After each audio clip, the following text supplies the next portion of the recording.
Praise the Lord, hallelujah, Ave Maria. എൻ്റെ പേര് സുനിൽകുമാർ. ഞാൻ തിരുവനന്തപുരം ജില്ലയിൽ കോവളം ഫെറോനയിൽ പാലപ്പൂര് ഹോളി ക്രോസ് ഇടവക അംഗമാണ്. 2019 ജനുവരി 30 ഞാൻ ആദ്യമായി വന്നിവിടെ ഉടമ്പടി എടുത്തത്. എൻ്റെ മകനൊരു ഗവൺമെൻറ് ജോലി എന്നുള്ള ഒരു പ്രധാനപ്പെട്ട കാരണത്തിന് വേണ്ടിയാണ് ഞാനിവിടെ വന്ന് ഉടമ്പടി എടുക്കുന്നത്. 5.5 ലക്ഷം രൂപയുടെ കടവും മറ്റനേകം ബുദ്ധിമുട്ടുകളും അനുഭവിച്ചുകൊണ്ടിരുന്നപ്പോഴും ഞാൻ മകന് ജോലി എന്നുള്ള ആ ഒരു ഒറ്റ കാരണത്താലാണ് ആദ്യമായി ഇവിടെ വന്ന് ഉടമ്പടി എടുക്കുന്നത്. എൻ്റെ ഇടവകയിലെ ഒരു ടീച്ചർ എനിക്ക് ഉടമ്പടി പത്രം തരികയും ഞാൻ ഇവിടത്തെക്കുറിച്ച് അറിയുകയും ചെയ്തു. അങ്ങനെ ഞാനും മകനുമായി വന്ന് ഞാൻ ഉടമ്പടി എടുത്തു. ഉടമ്പടി എടുത്തതിൻ്റെ 3-ാം ദിവസം എൻ്റെ മകന് എറണാകുളത്ത് വെച്ച് എയർപോർട്ട് അതോറിറ്റി ഓഫ് ഇന്ത്യയിൽ ഒരു ഫിസിക്കൽ ടെസ്റ്റും മെഡിക്കലും ഉണ്ടായിരുന്നു. ആ ദിവസം തന്നെ അവൻ ആ ടെസ്റ്റ് പാസ്സായി ജോലിക്ക് ലിസ്റ്റിൽ പേരായി. അതിനു മുൻപ് ഒരു 10-20ഓളം ടെസ്റ്റുകൾ അറ്റൻഡ് ചെയ്തെങ്കിലും മുകളറ്റം വരെ എത്തിയിട്ട് ഒന്നിലും ജോലി ലഭിക്കാത്ത ഒരു വളരെ നിരാശയിൽ കഴിഞ്ഞ ഒരു അവസ്ഥയിലായിരുന്നു എൻ്റെ മകൻ.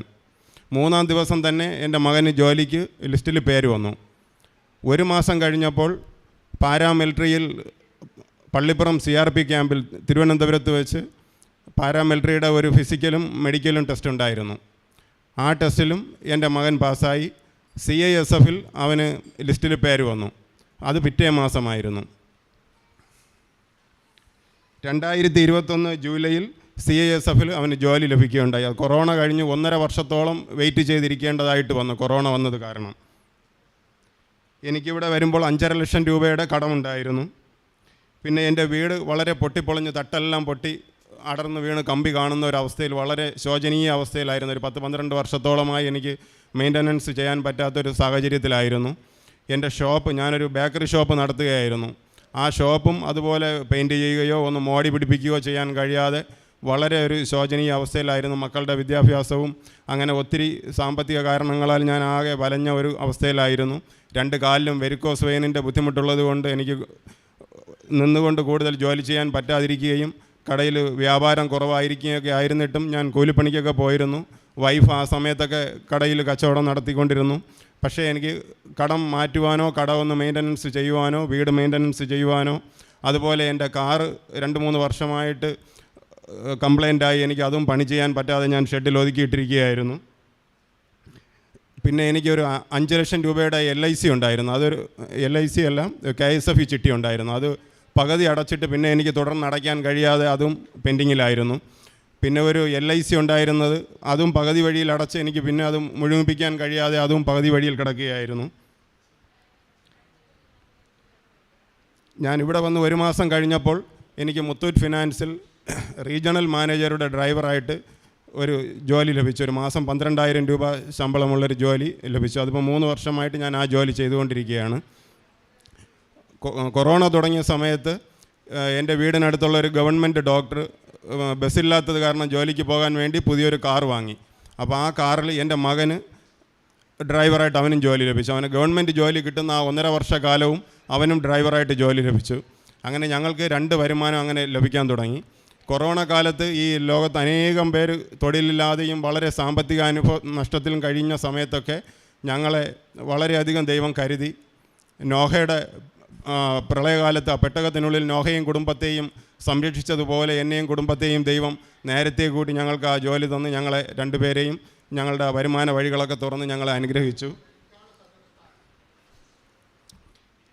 2020 ഏപ്രിൽ 2-ാം തീയതി എൻ്റെ പപ്പ മരിച്ചുപോയി. പപ്പ മരിച്ചപ്പോൾ പപ്പ ഹോസ്പിറ്റലിൽ 1 ആഴ്ച കിടന്നു. വളരെ വാർദ്ധക്യ സഹജമായ അസുഖങ്ങളൊക്കെ കാരണമാണ് മരിച്ചത്. പപ്പയ്ക്ക് പെൻഷൻ ഉണ്ടായിരുന്നു. അതുപോയിട്ട് പപ്പ ഒരു സ്വന്തമായിട്ടൊരു ബിസിനസ് നടത്തിയിരുന്നു. പപ്പയ്ക്ക് ചികിത്സയ്ക്കും കാരണങ്ങൾക്കൊന്നും ഞങ്ങളൊന്നും സഹായിക്കേണ്ട ആവശ്യം ഉണ്ടായിരുന്നില്ല. പക്ഷേ പപ്പ ചികിത്സയിലായിരുന്നപ്പോൾ എൻ്റെ കയ്യിൽ നിന്നും സഹോദരിയുടെ കയ്യിൽ നിന്നും ഇനി എൻ്റെ കയ്യിൽ കാശൊന്നുമില്ല എനിക്ക് മരുന്നിന് എന്ന് പറഞ്ഞ് 5,000 രൂപ വീതം ഞങ്ങളുടെ കയ്യിൽ നിന്ന് ആദ്യമായിട്ട് പപ്പ വാങ്ങി. പക്ഷേ പപ്പ ആ കൊറോണ സമയത്ത് മരണപ്പെട്ട് 1 ആഴ്ച കഴിഞ്ഞപ്പോൾ ഞാൻ പപ്പയുടെ മേശ തുറന്ന് നോക്കിയപ്പോൾ എൻ്റെ പേരിൽ പപ്പ ഫിക്സഡ് ഡിപ്പോസിറ്റായിട്ട് 5.5 ലക്ഷം രൂപ എൻ്റെ അക്കൗണ്ടിലിട്ടിരുന്നു. സഹോദരിക്ക് അതുപോലെ വേറെയും ഒത്തിരി സ്വർണ്ണാഭരണങ്ങളും കരുതി വെച്ചിരുന്നു. ഞാനും സഹോദരിയുമായിട്ട് സ്വർണ്ണാഭരണങ്ങൾ പകുതി വീതം എടുക്കുകയും ചെയ്തു. ഞാനിവിടെ വന്ന് ഉടമ്പടി എടുക്കുമ്പോൾ എനിക്ക് 5.5 ലക്ഷം രൂപയുടെ കടമാണ് ഉണ്ടായിരുന്നത്. അത് 5.5 ലക്ഷം രൂപയും എനിക്ക് എൻ്റെ അക്കൗണ്ടിൽ പപ്പ ഇട്ടിരുന്നു. ആ കാശ് എനിക്ക് അത്രയും കിട്ടി. പിന്നെ ഞാനിവിടെ വരുമ്പോൾ എൻ്റെ മകൾ BHMS ഹോമിയോ ഡോക്ടറിന് 1ാം വർഷം പഠിക്കുകയായിരുന്നു. അവളുടെ പഠനത്തിന് വേണ്ടി ഞാൻ 10 ലക്ഷം രൂപയുടെ ലോണിൻ്റെ പേപ്പർ വർക്കുകളെല്ലാം നടത്തി, വസ്തുവിൻ്റെ ജാമ്യമെല്ലാം കൊടുത്ത് ലോൺ കിട്ടുമെന്നുള്ള എല്ലാ വർക്കുകളും ചെയ്ത് ഇരിക്കുന്ന അവസരത്തിലാണ് ഞാനിവിടെ വന്ന് ഉടമ്പടി എടുക്കുന്നത്. അപ്പോൾ ഈ കാശ് എനിക്ക് കിട്ടിയപ്പോൾ ഞാൻ ആ ലോൺ വേണ്ടെന്ന് ക്യാൻസൽ ചെയ്തിട്ട് ഈ കാശ് 2 വർഷത്തെ ഫീസ് അടച്ചു. പിന്നെ എൻ്റെ KSF-യിലെ ചിട്ടി, മുടങ്ങിക്കിടന്ന ചിട്ടി, ഞാനിവിടെ വന്ന് ഉടമ്പടി എടുത്ത് ഒരാഴ്ച കഴിഞ്ഞപ്പോൾ എന്നെ KSF-യിൽ നിന്നും ഇങ്ങോട്ട് വിളിച്ചിട്ട് പറഞ്ഞു, ഒരു അദാലത്ത് നടത്തുന്നുണ്ട്, നിങ്ങളൊരു 75,000 രൂപ കൊണ്ടുവന്ന് ഇപ്പോൾ അടയ്ക്കുകയാണെങ്കിൽ ഇതുവരെയും ചെയ്തിട്ടില്ലാത്ത വളരെ വലിയൊരു അദാലത്താണ് ഇപ്പോൾ നടക്കുന്നത്.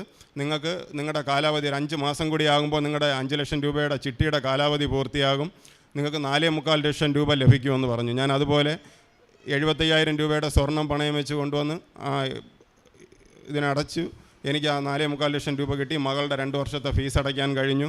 മകൾക്ക് ലോണില്ലാതെ ഇപ്പോൾ 3 വർഷമായിട്ട് പഠിക്കാൻ കഴിയുന്നുണ്ട്. പിന്നെ എൻ്റെ പൊട്ടിപ്പൊളിഞ്ഞ വീട് മെയിൻ്റനൻസ് ചെയ്യാൻ കഴിഞ്ഞു. കട ശോചനീയ അവസ്ഥയിലായിരുന്ന കട മെയിൻ്റനൻസ് ചെയ്യാൻ കഴിഞ്ഞു. എൻ്റെ കാറിൻ്റെ പണി ചെയ്യാൻ കഴിഞ്ഞു. പിന്നെ ബാങ്കിലിരുന്നതിൽ നിന്നും കുറച്ച് സ്വർണ്ണാഭരണങ്ങൾ എനിക്ക് എടുക്കാൻ കഴിഞ്ഞു. ഇനി കുറച്ച് ആഭരണങ്ങൾ ബാങ്കിലിരിപ്പുണ്ട്. മകളുടെ 2 വർഷത്തെ ഫീസും അടയ്ക്കാനുണ്ട്. അങ്ങനെ ചെറിയൊരു കടമേ ഉള്ളൂ. പക്ഷേ മകന് ജോലി ലഭിച്ചതുകൊണ്ട് ദൈവം എന്നെ കരുതി എനിക്ക് അതെല്ലാം ചെയ്യാൻ കഴിയുമെന്ന് ഞാൻ വിശ്വസിക്കുന്നു. കരങ്ങളടിച്ച് നമുക്ക് കർത്താവിന് നന്ദി പറയാം. പിന്നെ സാക്ഷ്യം പറയാമെന്ന്, ഞാനിവിടെ അൽത്താരയിൽ സാക്ഷ്യം പറയാമെന്ന് നേർന്ന് പ്രാർത്ഥിച്ച് പല കാര്യങ്ങളും എനിക്ക് സാധിച്ചിട്ടുണ്ട്. എൻ്റെ പപ്പയ്ക്കും എൻ്റെ സഹോദരിയുടെ ഭർത്താവിനും കിഡ്നി സ്റ്റോൺ ഉണ്ടായിരുന്നു. അപ്പോൾ അത് ഞാനിവിടെ വന്ന് അൽത്താരയിൽ സാക്ഷ്യം പറയാമെന്ന് നേർന്ന് പപ്പയും അളിയനും തമിഴ്നാട്ടിലൊരു സ്ഥലത്ത് പോയി ഒരു ഒറ്റമൂലി കഴിച്ചിരുന്നു. പക്ഷേ ആ ഒറ്റമൂലി കഴിച്ചവർക്കൊക്കെ പിന്നും ഈ അസുഖം വന്നിട്ടുണ്ടായിരുന്നു. പക്ഷേ അവർക്ക് പിന്നീട് വന്നിട്ടില്ല. അളിയനിപ്പോൾ 2-3 വർഷമായി ഇതുവരെയും ആ അസുഖം വന്നിട്ടില്ല. പിന്നെ നേർച്ച വസ്തുക്കളിലൂടെ കിട്ടിയ സാക്ഷ്യമാണ്. എൻ്റെ മകൻ ഫിസിക്കൽ ട്രെയിനിങ്ങിന് വേണ്ടി 50 കിലോ മണൽച്ചാക്ക് തോളിൽ വെച്ചുകൊണ്ട് ഓടുന്ന അത് പ്രാക്ടീസ് ചെയ്തുകൊണ്ടിരിക്കുമ്പോൾ അവൻ്റെ തോളിലെ മസിൽ പൊട്ടിപ്പോയി. അങ്ങനെ ചികിത്സയിലായിരുന്നു. ഈ ഭാഗത്തായിട്ട് ഒരു കൈപ്പത്തിയുടെ വലിപ്പത്തിൽ ഒരു കുഴിവുണ്ടായി. അത് ആയുർവേദ ഹോസ്പിറ്റലിൽ ചികിത്സയിലായിരുന്നു. അപ്പോൾ ഡോക്ടർ പറഞ്ഞു അത് വളരെ താമസം എടുക്കും അത് ചെയ്യാനെന്ന്. ഞങ്ങളെന്നും രാത്രി സന്ധ്യപ്രാർത്ഥന കഴിഞ്ഞിട്ട് ഞങ്ങൾ ഒരുമിച്ച് കിടക്കുന്നതിന് മുൻപ് വീണ്ടും ഞാനും ഭാര്യയും മക്കളും ഒരുമിച്ച് പ്രാർത്ഥിക്കാറുണ്ടായിരുന്നു. ഞാൻ എല്ലാ ദിവസവും പ്രാർത്ഥിക്കുമ്പോൾ ഉടമ്പടി തൈലം പുരട്ടി പ്രാർത്ഥിക്കുമായിരുന്നു. മകനും എന്നാൽ വിശ്വാസമില്ലായിരുന്നു, ഈ കുഴി നികന്നു വരുമെന്നുള്ളത് അവനും വിശ്വാസമില്ലായിരുന്നു. ഞാൻ പറഞ്ഞു, നീ പേടിക്കേണ്ട, പപ്പ അൽത്താരയിൽ സാക്ഷ്യം പറയും, നിൻ്റെ ഈ മുതുകുഭാഗത്തുള്ള ഈ കുഴി നികന്നു വരും എന്ന് പറഞ്ഞ് അതുപോലെ വളരെ നിസ്സാര ദിവസം കൊണ്ട് തന്നെ ആ കുഴി നികന്ന് പഴയ അവസ്ഥയിലായി. ഇപ്പോൾ കണ്ടാൽ അറിയാൻ പറ്റാത്ത രീതിയിൽ നല്ലൊരു സൗഖ്യം എൻ്റെ മകന് ലഭിച്ചു. പിന്നെ എൻ്റെ കാലിലെ വെരിക്കോസ് വെയിനിൻ്റെ ബുദ്ധിമുട്ട് ഞാൻ ഉടമ്പടി നേർച്ച വസ്തുക്കൾ ഉപയോഗിച്ചത് കാരണം ഇപ്പോൾ 3 വർഷമായിട്ട് എനിക്ക് വെരിക്കോസിൻ്റെ യാതൊരു ബുദ്ധിമുട്ടുകളുമില്ല. പിന്നെ എനിക്കൊരു സിമൻറ്റ് ടാങ്ക്, ഞങ്ങൾ വീട് വെച്ചപ്പോൾ 28 വർഷം പഴക്കമുള്ള ഒരു സിമൻറ്റ് ടാങ്ക്, ഞാൻ അതിൽ മീൻ വളർത്തുകയായിരുന്നു. ഒരു 4000 ലിറ്റർ വെള്ളം കൊള്ളുന്ന ടാങ്കാണ്. അതിലൊരു 150 മീൻ ഞാൻ വളർത്തുന്നുണ്ടായിരുന്നു. ആ ടാങ്കിന് അടിഭാഗത്തൂടെ ഒരു ചോർച്ചയുണ്ടായി. അപ്പോൾ ദിവസം ഒരു 1000-1500 ലിറ്റർ വെള്ളം ചോർന്ന് പോകും. അപ്പോൾ വീണ്ടും ഞാൻ പുതിയ വെള്ളം അതിൽ സ്റ്റോർ ചെയ്യും. ദിവസവും ഇങ്ങനെ സ്റ്റോർ ചെയ്തുകൊണ്ടിരിക്കും. 2 ദിവസമൊക്കെ ആകുമ്പോൾ തന്നെ പകുതിയോളം വറ്റിപ്പോകും. ഞാൻ ഉടമ്പടി ഉപ്പ് ദിവസവും രാത്രി ഞാൻ ജോലി കഴിഞ്ഞ് വന്നിട്ട് ഇട്ട് കുറച്ച് ഉപ്പിട്ട് ഞാൻ വിശ്വാസ പ്രമാണം ചൊല്ലി പ്രാർത്ഥിച്ചു. ഇപ്പോൾ ആ ടാങ്കിൻ്റെ ചോർച്ച മാറി. പിന്നെ എൻ്റെ വീടിനടുത്തുള്ള ഒരു ആൻറ്റി റിട്ടയർഡ് നേഴ്സാണ്. ഭർത്താവ് സിവിൽ സപ്ലൈസിലെ ഒരു ഉയർന്ന ഉദ്യോഗസ്ഥനായിരുന്നു, റിട്ടയർഡായവരാണ്. നേഴ്സ് ആൻറ്റി റിട്ടയർഡായപ്പോൾ കിട്ടിയ രൂപ ഒരുമിച്ച് ഭർത്താവിനെ ഏൽപ്പിച്ചില്ല എന്ന കാരണത്താൽ അവർ തമ്മിൽ പിണങ്ങി 20 വർഷമായിട്ട് പരസ്പരം സംസാരിക്കില്ലായിരുന്നു. ആൻറ്റി മേളത്തെ നിലയിലും അങ്കിൾ താഴത്തെ നിലയിലുമായിരുന്നു. ഒരു 20 വർഷവും ഒരു വീട്ടിലായിരുന്നെങ്കിലും പരസ്പരം സംസാരിക്കില്ലായിരുന്നു. ഞാൻ ആൻറ്റിക്ക് കൃപാസനം പത്രം കൊടുക്കുകയും ഞാനിവിടെ അൽത്താരയിൽ സാക്ഷ്യം പറയും, ആൻറ്റി അങ്കിളും തമ്മിൽ സംസാരിക്കുന്നതായിട്ട് ഞാൻ അറിയും എന്ന് പറഞ്ഞ് ഞാൻ ആഴ്ചതോറും ചോദിക്കുമായിരുന്നു. അവർ രണ്ടുപേരും ഇപ്പോൾ വളരെ സ്നേഹത്തിലാണ്. കരങ്ങളടിച്ച് നമുക്ക് കർത്താവിനെ മഹത്വപ്പെടുത്താം. വലിയ കോടാനുകോടി ജനങ്ങൾക്ക് കൊറോണ ബാധിച്ചിട്ടും ഞങ്ങൾ നേർച്ച വസ്തുക്കൾ ഉപയോഗിച്ചുകൊണ്ടിരുന്നു. എനിക്കും എൻ്റെ ഭാര്യയ്ക്കും മക്കൾക്കും ഇത്രയും കാലവും കോവിഡ് പോസിറ്റീവ് എന്നൊരു സർട്ടിഫിക്കറ്റ് ഞങ്ങൾക്ക് ലഭിക്കുവാൻ തക്ക രീതിയിൽ ഞങ്ങൾക്ക് രോഗങ്ങളോ ബുദ്ധിമുട്ടുകളോ ഒന്നും ഉണ്ടായില്ല. ഞങ്ങളുടെ വീടിന് ചുറ്റുപാടുമുള്ളവർക്കും ബന്ധുക്കൾക്കും അനേകർക്ക്, എൻ്റെ ഭാര്യയുടെ പപ്പയ്ക്കും അമ്മയ്ക്കും കോവിഡ് പോസിറ്റീവായി. ഞാനും ഭാര്യയും കൂടെ ഞങ്ങളുടെ കാറിൽ രാത്രി അവരെ ഹോസ്പിറ്റലിൽ കൊണ്ടുപോയി അഡ്മിറ്റ് ചെയ്തു. ദിവസവും പോയി നോക്കുമായിരുന്നു. എന്നിട്ടും ഞങ്ങൾക്ക് ആർക്കും ഇതുവരെയും കോവിഡ് പോസിറ്റീവ് വന്നില്ല. ഞങ്ങൾ ഇത്രയും നന്നായിട്ട് കരുതിയ ദൈവത്തിന്, മാതാവിനും ഈശോയ്ക്കും അനേകായിരം കോടാനുകോടി നന്ദി അർപ്പിക്കുന്നു. കൈയടിച്ച് ദൈവത്തെ മഹത്വപ്പെടുത്താം.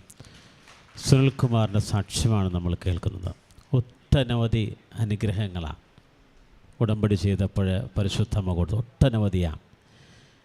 ഇപ്പോൾ 12 വർഷമായിട്ട് വീട് മെയിൻ്റെനൻസ് ചെയ്യാൻ പറ്റിയില്ല, ഷോപ്പ് ചെയ്യാൻ, ഇതെല്ലാം ഉടമ്പടി ചെയ്ത് പടിപടിയായിട്ട് പരിശുദ്ധമ്മ ഇടപെടുകയാണ്. ഇപ്പോൾ യെശയ്യാ 45:2 പറയും, അന്ധകാരത്തിലെ നിധികളും രഹസ്യധനശ്വരവും നിനക്ക് തരുമെന്ന്. 5 ലക്ഷം രൂപ കടമുണ്ട്. പക്ഷേ അപ്പം മരിച്ചപ്പോൾ അപ്പം തന്നെ അത് സ്വരം കൂട്ടി വെച്ചിരുന്നു എന്നുള്ളതാണ്. ഇപ്പോൾ ഉടമ്പടി ചെയ്യുമ്പോൾ ഒരു കുടുംബത്തിനൊരു ഉടമ്പടിയാണ്. പരിശുദ്ധമ്മ നിൻ്റെ ഭവനത്തിൽ വരികയും നിൻ്റെ എല്ലാ വിഷയങ്ങളും ഇടപെടുകയാണ്. എല്ലാ പ്രശ്നങ്ങളിലും അമ്മ ഇടപെടുമെന്നുള്ളതാണ്. ഇപ്പോൾ ഉടമ്പടി ഉപ്പ് വിശ്വാസ പ്രമാണം ചൊല്ലി ഇട്ട് കഴിഞ്ഞപ്പോൾ ദിവസവും 1000 ലിറ്റർ വെള്ളം പറ്റിക്കൊണ്ടിരുന്ന റിങ്ങിൽ നിന്ന് വെള്ളം പോകാതെയായി, ചോർച്ച നിലച്ച അവസ്ഥയായി. പരിശുദ്ധം അവിടെയും സംരക്ഷിച്ചു. 20 വർഷമായി പിണങ്ങിയ ദമ്പതികൾ ഒരുമിക്കാനിടയായി. ഇതെല്ലാം സുനിൽ ഉടമ്പടി ചെയ്ത് വിശ്വാസത്തോടുകൂടി ഉടമ്പടിയിൽ വിശ്വസ്ത പുലർത്തി പ്രാർത്ഥിച്ചപ്പോൾ ദൈവം പടിപടിയായി കൊടുത്ത അനുഗ്രഹങ്ങളുടെ വലിയ പെരുമഴയുടെ സാക്ഷ്യമാണ് നമ്മൾ കേട്ടത്. ഇതാണ് ഉടമ്പടി ചെയ്താൽ അടയാളങ്ങൾ കൊണ്ട് കർത്താവ് നിൻ്റെ വിശ്വാസത്തെ, നിൻ്റെ ജീവിതത്തെ സ്ഥിരീകരിക്കും. ഉടമ്പടി പ്രാർത്ഥന അടയാളങ്ങളുടെ പ്രാർത്ഥനയാണ്, തോരാത്ത അനുഗ്രഹങ്ങളുടെ പ്രാർത്ഥനയാണ്. ദൈവം അനുഗ്രഹിക്കട്ടെ. അത്യപൂർവ ദൈവാനുഭവങ്ങൾ ഇനി നിങ്ങൾക്കും സ്വന്തം. ഈ യൂട്യൂബ് ചാനൽ ഇതുവരെ സബ്സ്ക്രൈബ് ചെയ്തിട്ടില്ലെങ്കിൽ ഇപ്പോൾ തന്നെ സബ്സ്ക്രൈബ് ചെയ്യുക. ഈ വീഡിയോ ഇപ്പോൾ തന്നെ നിങ്ങളുടെ സുഹൃത്തുക്കൾക്ക് ഷെയർ ചെയ്തുകൊണ്ട് കർത്താവിൻ്റെ പ്രേക്ഷിതരാകുക.